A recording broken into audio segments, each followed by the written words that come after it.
Stop. In South Burlington, Vermont, Mike Papaparello would rather spend these last days of fall playing football with his 8-year-old son, Kevin.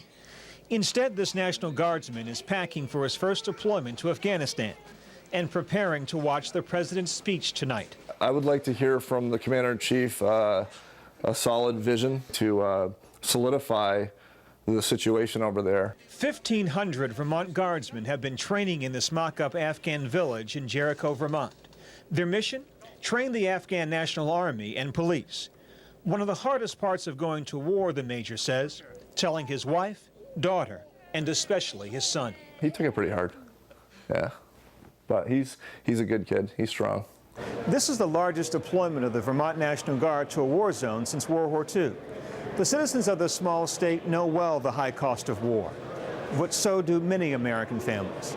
The crater was 7 feet deep and 28 feet wide, and the striker flipped over and caught on fire, and it burned all night long. Julia and Mark Ahmed got the grim news last month. Their son, 22-year-old specialist Aaron Ahmed from Custer, Washington, was killed when his vehicle hit an IED in Afghanistan.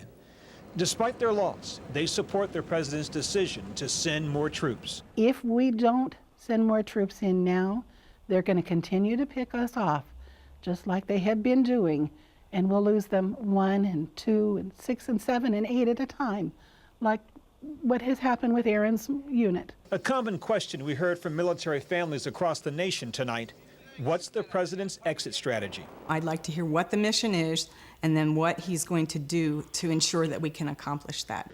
Happy Thanksgiving. In Richland, Michigan, Barb Patterson celebrated Thanksgiving with her 25-year-old son, David. He's a corporal in the Marines, serving in Afghanistan, home on leave. He has to get enough hugs to last him till the end of his deployment, and I've been trying to do that during the past 2 weeks.